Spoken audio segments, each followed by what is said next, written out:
Student, मैं VS Rajput. देखिए, मैंने अगले लेक्चर में आपको कराया था राउल्टी नियम अवांछनीय विलयप्त विलयन के लिए और अवांछनीय विलयप्त विलयन के लिए। आज ये तीसरा लेक्चर है इस चैप्टर का। इस लेक्चर में मैं आपको कराने जा रहा हूँ, देखिए, आदर्श और अनादर्श विलयन, यानी राउल्ट के नियम से आधारित है आदर्श और अनादर्श विलयन। आदर्श व अनादर्श विलयन। आदर्श और अनादर्श विलयन क्या होता है, फिर इसके बाद हम पढ़ाएंगे आपको अणुसंघ गुणधर्म। अणुसंघ गुणधर्म कितने प्रकार के होते हैं, सबके एक एक करके आपको पढ़ाया जाएगा। देखिए, पहले पढ़ते हैं हम आदर्श और अनादर्श विलयन पर। आदर्श विलयन किसे कहते हैं, अनादर्श विलयन किसे कहते हैं। देखिए, तो पहले समझते हैं हम आदर्श विलयन। आदर्श विलयन, आदर्श विलयन क्या है, यानी ऐसा विलयन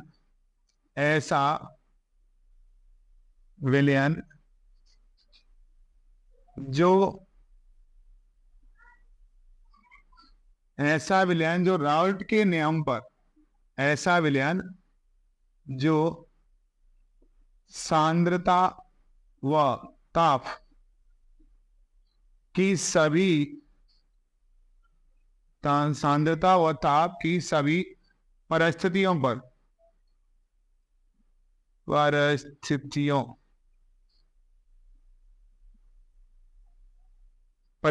पर राउल्ट के नियम का पालन करता है। राउल्ट के नियम का पालन करता है,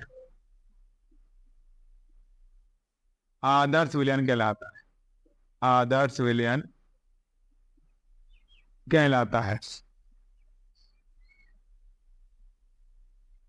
देखिए, आदर्श विलयन किसे कहते हैं, यानी ऐसा विलयन जो सांद्रता व ताप या ताप और सांद्रता की सभी परिस्थितियों पर राउल्ट के नियम का पालन करता है, उस विलयन को हम आदर्श विलयन कहते हैं।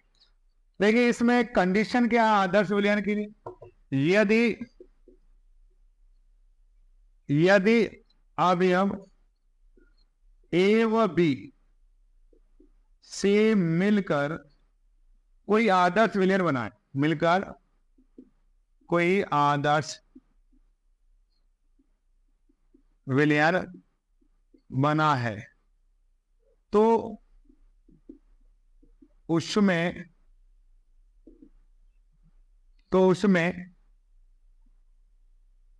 निम्न गुण होने चाहिए।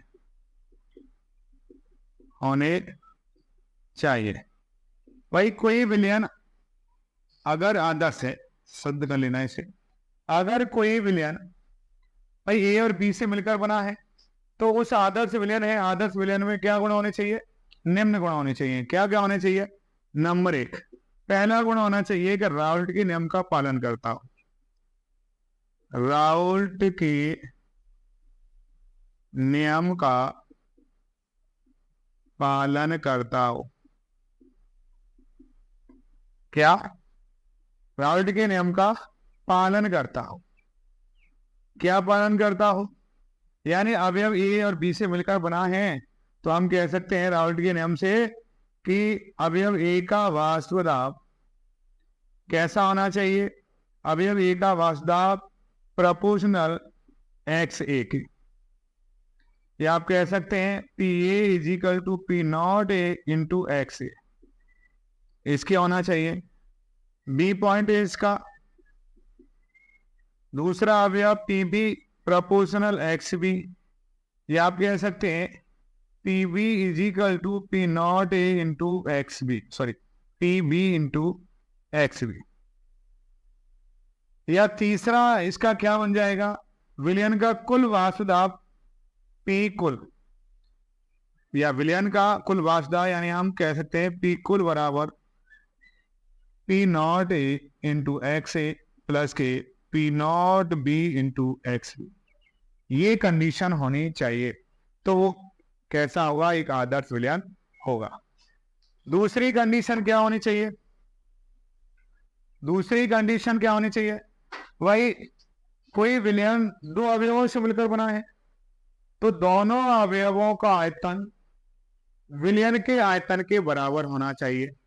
यानी हम कह सकते हैं वी मिक्स है, अगर दोनों अवयवों को मिला दिया जाए, दोनों अवयवों को मिलाने पर, दोनों अवयवों को मिलाने पर उसका आयतन विलयन के आयतन के बराबर होना चाहिए, बराबर होना चाहिए। जैसे delta V mixing, delta V mixing is equal to क्या होना चाहिए, 0। यानी दोनों अवयवों का आयतन उसके विलयन के आयतन के बराबर होना चाहिए। अगर अवयवों का आयतन 0 है तो विलयन का आयतन भी 0 होना चाहिए। ठीक है, ये इसका क्या हो गया, दूसरा पॉइंट। इसका तीसरा पॉइंट क्या होगा, क्योंकि हम कैसे कहेंगे कि आदर्श विलयन होगा। पहला पॉइंट तो हो गया राउल्ट के नियम का पालन करता हो, दूसरा हो गया दोनों अवयवों को मिलाने पर उसका आयतन क्या होना, कैसा होना चाहिए, वी डेल्टा वी मिक्सिंग बराबर 0 होना चाहिए। और तीसरा है अवयवों की एंथैल्पी यानी delta H mixing, delta H mixing बराबर 0। जो अवयवों की जो एंथैल्पी परिवर्तन है वो कैसी होनी चाहिए, 0 होनी चाहिए। ठीक है, चौथा है अवयव ए ए अवयव बी बी के प्रति आकर्षण कैसा होना चाहिए, प्रतिकर्षण ए और बी के मध्य जो प्रतिकर्षण होगा वो अवयव ए बी के बराबर होना चाहिए। इसके बराबर होना चाहिए, विलयन ए बी के बराबर होना चाहिए। तो हम इन चार परिस्थितियों के आधार पर कह सकते हैं कि वो विलयन आदर्श विलयन होगा। समझ गए होंगे। यानी पहली परिस्थिति कौन सी है आदर्श विलयन के लिए, राउल्ट के नियम का पालन करना होना चाहिए, यानी पहले तो वो राउल्ट के नियम का पालन करता हो। दूसरी परिस्थिति है दोनों अवयवों को मिलाने पर उनका कुल आयतन कैसा होना चाहिए, विलयन के बराबर होना चाहिए, या आप कह सकते हैं डेल्टा बी मिक्सिंग बराबर 0। उनका एंथैल्पी परिवर्तन कैसा होना चाहिए, 0, ना तो उसमें ऊर्जा निकलती हो ना उसमें ऊर्जा दी जाती हो। ठीक है, ऐसा होना चाहिए। और जो चौथा है दोनों अवयवों का यानी समान समान ए और बी दोनों अवयवों के मध्य जो आकर्षण है वो ए बी विलयन ए बी के बराबर होना चाहिए। तो हम कह सकते हैं वो एक आदर्श विलयन होगा। क्या होगा, एक आदर्श विलयन होगा। अब देखिए आदर्श विलयन के लिए फॉर एग्जाम्पल, अगर हम एग्जाम्पल दें तो क्या हो सकता है एग्जाम्पल, देखिए देखिए इसके एग्जाम्पल है, फॉर एग्जाम्पल बेंजीन, बेंजीन व टॉलिन, इसे हम टॉलिन कहते हैं C6H5CH3, और ये C6H6 क्या है, बेंजीन। बेंजीन और टॉलिन दोनों का मिश्रण क्या कहलाएगा, एक आदर्श विलयन कहलाएगा। एन हेक्सेन व एन हेप्टेन क्या कहलाएगा, ये भी आदर्श विलयन कहलाएगा, ये आदर्श विलयन के सारे गुणों को फॉलो करता है। मेथेनॉल व एथेनॉल ये भी आदर्श विलयन कहलाएगा। ब्रोमो एथेन व क्लोरो एथेन ये भी क्या कहलाएगा, आदर्श विलयन कहलाएगा। ठीक है, अब आदर्श विलयन के लिए ये तो हो गया उदाहरण। आदर्श विलयन के लिए ग्राफ क्या बनेगा भाई, देखिए आदर्श विलयन के लिए ग्राफ,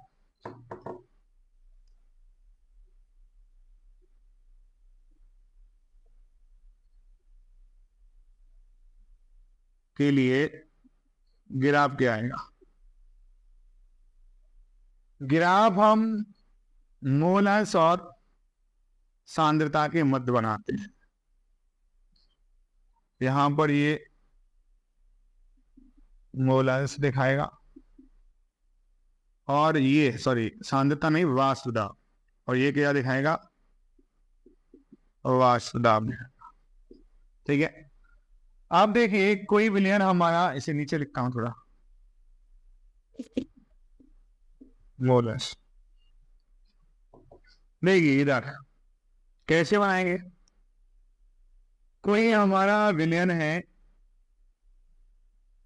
मोल अंश सपोज कीजिए यहां पर अवयव ए का मोल अंश है 1, यानी अधिकतम, तो इसका वाष्प दाब भी इस पर क्या होगा, अधिकतम होगा, पीए होगा।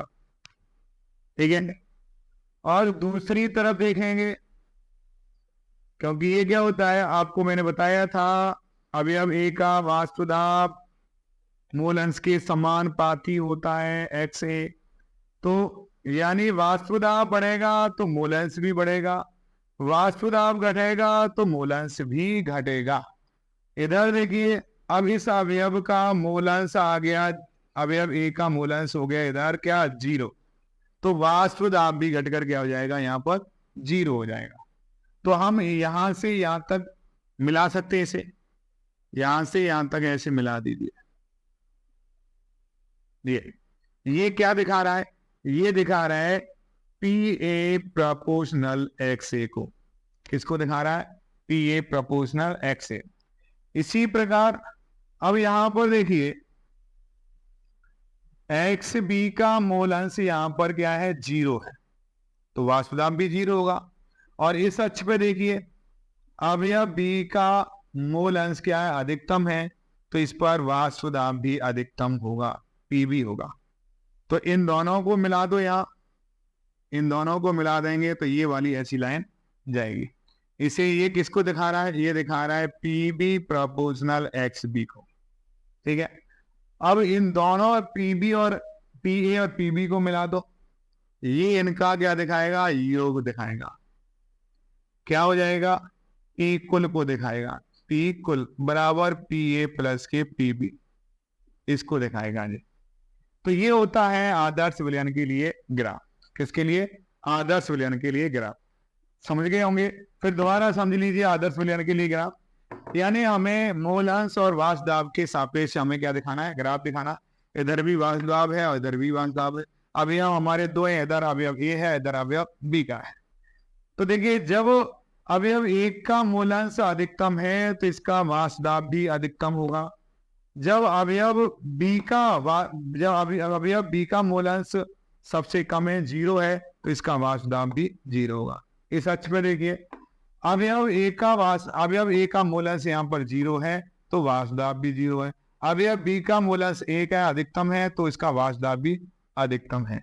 अगर इनके अक्षों को मिला दें तो इस प्रकार ये ग्राफ बनकर तैयार हो जाता है।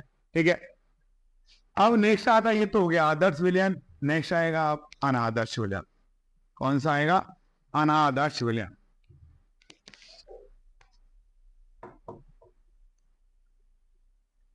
अनादर्श विलयन, देखिए अनादर्श विलयन क्या है, यानी ऐसा विलयन जो राउल्ट के नियम का पालन नहीं करता हो, जो राउल्ट के नियम का पालन नहीं करता हो, नहीं करता हो, तो वह अनादर्श विलयन कहलाता है, अनादर्श विलयन कहलाता है। तो देखिए इसके गुण क्या हो जाएंगे, नंबर 1 राउल्ट के नियम का पालन करता हो, यानी P A is equal to क्या हो, P naught A into X A होना चाहिए, P B is equal to क्या होना चाहिए, P naught B into X B होना चाहिए, और पी कुल बराबर क्या होना चाहिए, P naught A into X A plus के P naught B into X B होना चाहिए। तो वो क्या होगा, अनादर्श नहीं होना चाहिए। अनादर्श है ना, होना चाहिए नहीं, नहीं होना चाहिए। यहां पर क्या लगाना है, इज नॉट, इस तरीका से, यानी इनके बराबर ये नहीं होना चाहिए, तो वो क्या होगा, अनादर्श विलयन होगा। दूसरा पॉइंट क्या है, अवयवों का जो कुल आयतन है, दोनों अवयवों को मिलाने पर जो उस विलयन का आयतन है, मिक्सिंग, डेल्टा बी मिक्सिंग बराबर क्या है, यानी 0 के बराबर नहीं होना चाहिए, 0 के बराबर नहीं होना चाहिए। ठीक है। तीसरा पॉइंट क्या है, जो एंथैल्पी परिवर्तन है, दोनों अवयवों को मिलाने पर एंथैल्पी परिवर्तन है, डेल्टा एच मिक्सिंग है, उसका मान भी 0 के बराबर नहीं होना चाहिए। या तो वो ऊष्मा उत्सर्जित करता हो, यानी ऊष्मा क्षेपीय अभिक्रिया दिखाता हो, या ऊष्मा शोषी दिखाता हो। ठीक है भाई। चौथा पॉइंट है, दोनों अवयवों का जो आकर्षण है, यानी अवयव ए का आकर्षण और अवयव बी का आकर्षण ए बी के विलयन ए बी के बराबर नहीं होना चाहिए। ये कंडीशन है तो वो अनादर्श विलयन है। अगर ये सारी कंडीशन फॉलो करेगा तो वो क्या कहलाएगा, अनादर्श विलयन कहलाएगा। कैसा विलयन कहलाएगा, अनादर्श विलयन। इसके देखिए, अनादर्श विलयन की आपने कंडीशन देख ली, अनादर्श विलयन की कौन कौन सी कंडीशन है। ठीक है, मैंने आपको चारों कंडीशन इसके लिए बता दी। अब कंडीशन अनादर्श विलयन देखिए 2 प्रकार का होता है। अनादर्श विलयन 2 प्रकार का होता है, यानी 2 प्रकार का विचलन प्रदर्शित करता है। अनादर्श विलयन 2 प्रकार का विचलन प्रदर्शित करेगा। कौन सा, पहला है धनात्मक अनादर्श विलयन और ऋणात्मक। कौन सा, धनात्मक और ऋणात्मक।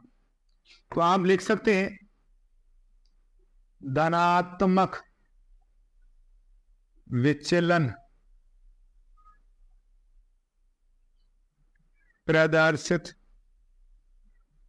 करने वाला अनादर्श विलयन, अनादर्श विलयन। और दूसरा है ऋणात्मक विचलन प्रदर्शित करने वाला अनादर्श विलयन। तो देखिए, धनात्मक विचलन प्रदर्शित करने वाला कौन सा होगा और ऋणात्मक। तो पहली कंडीशन में आपको बता रहा, कौन सा, धनात्मक विचलन प्रदर्शित करने वाला अनादर्श विलयन।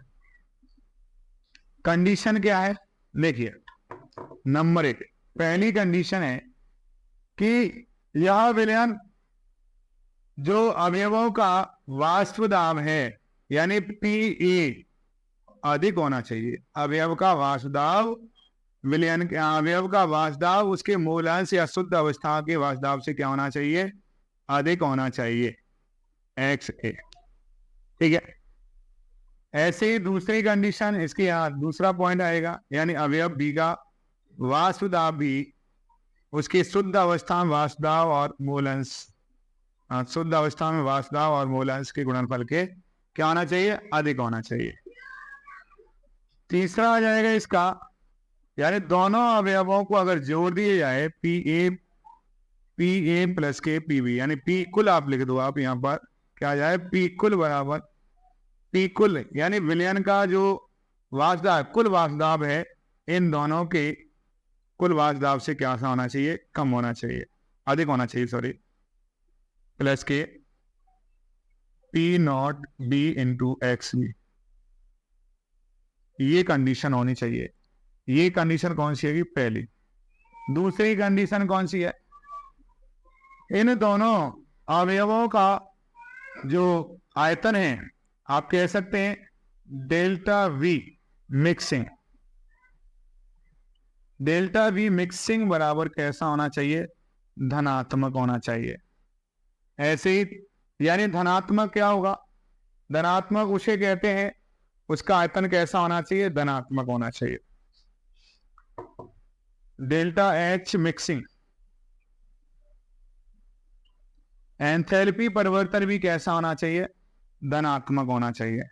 एंथैल्पी परिवर्तन भी कैसा होना चाहिए, धनात्मक होना चाहिए। ऐसा होगा धनात्मक विचलन प्रदर्शित करने वाला होगा।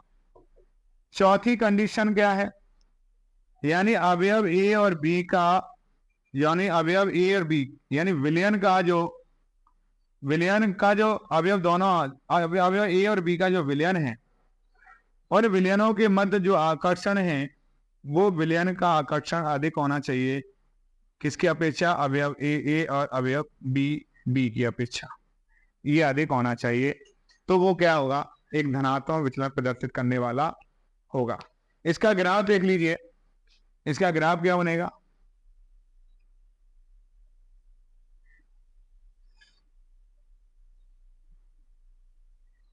ये क्या दिखा रहा है, वाष्प दाब दिखा रहा है,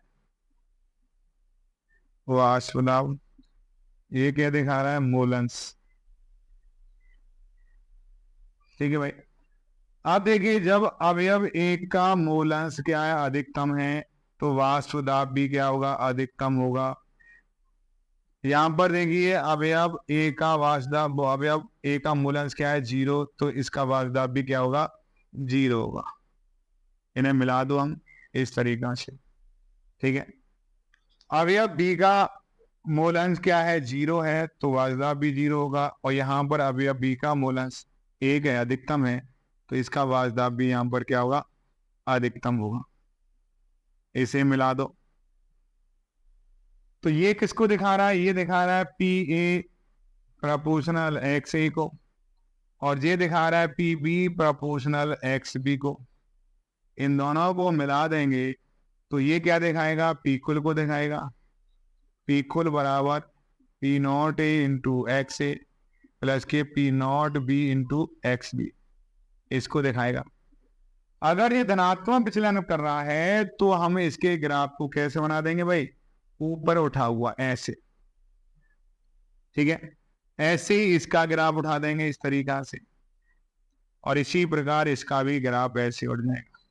इसका मतलब है ये क्या है, धनात्मक विचलन प्रदर्शित कर रहा है। अब देखिए दूसरा आएगा ऋणात्मक विचलन प्रदर्शित करने वाला। पहले हमें धनात्मक विचलन, अब देखिए ऋणात्मक विचलन क्या देखना है, ऋणात्मक विचलन प्रदर्शित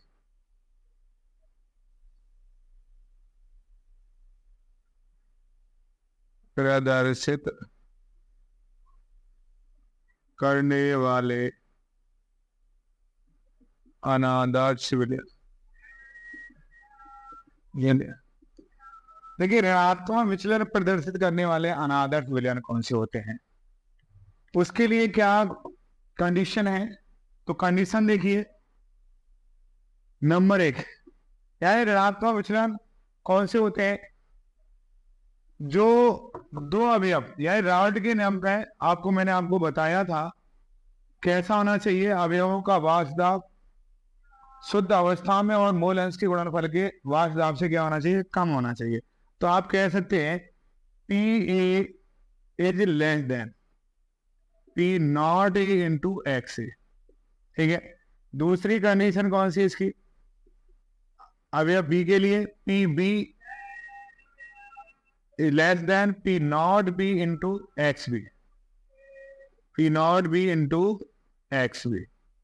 और तीसरी कंडीशन इसकी बन जाती है कि दोनों अवयवों का जो वाष्प दाब का योगफल है वो भी कम होना चाहिए, P naught A into X A plus P naught B into X B, इनके योगफल से। ठीक है, ये तो है इसका पहली कंडीशन। दूसरी देखिए, दूसरा क्या होना चाहिए, दोनों अवयवों का, अगर दोनों अवयवों को, भाई दोनों अवयवों को मिलाते हैं तो मिलाने पर उसके आयतन में क्या आ जाए, कमी आ जाए, उस क्या बोलेंगे डेल्टा वी मिक्सिंग बड़ा इज नॉट, क्या बोलेंगे लेस देन हो जाएगा, काय हो जाएगा माइनस में। या आप कह सकते हैं कि इनका जो मान है, क्योंकि ऋणात्मक विचलन है, तो आप कह सकते हैं कि जो दोनों अवयवों को मिलाने पर उसका आयतन में क्या आनी चाहिए, कमी आनी चाहिए, इस तरीका से। तीसरा पॉइंट है दोनों अवयवों को मिलाने पर उसमें एंथैल्पी परिवर्तन delta H mixing, delta H mixing का मान भी क्या होना चाहिए, ऋणात्मक होना चाहिए। क्या होना चाहिए, ऋणात्मक होना चाहिए। इसका मतलब है ये ऊर्जा अवशोषित करने ऊर्जा उत्सर्जित करने वाले होने चाहिए। ठीक है। चौथा है अवयव ए और अवयव बी का जो आकर्षण है वो विलयन के आकर्षण से क्या होना चाहिए, अधिक होना चाहिए। विलयन के आकर्षण से क्या होना चाहिए, यानी विलयन का आकर्षण इनके आकर्षण से अधिक होना चाहिए, ये होना चाहिए। ठीक है। तो ये कंडीशन है तो वो ऋणात्मक विचलन प्रदर्शित करेगा। समझ में आ गया होगा। यानी ऋणात्मक विचलन के लिए 4 कंडीशन है। पहली कंडीशन है राउल्ट के नियम का, क्या करता हो, यानी 2 अवयव हैं, पहले अवयव का वाष्प दाब उनके मोल अंश और शुद्ध अवस्था के वाष्प दाब से क्या होना चाहिए, कम होना चाहिए। दूसरे अवयव का वाष्प दाब उनके शुद्ध अवस्था में वाष्प दाब और मोल अंश से कम होना चाहिए। उन दोनों अवयवों का वाष्प दाब का योगफल भी कम होना चाहिए उनके मूलांश और शुद्ध अवस्था के वाष्प दाब के योगफल से। और उन दोनों अवयवों को अगर मिलाया जाए तो मिलाने पर उसके आयतन में कमी आनी चाहिए।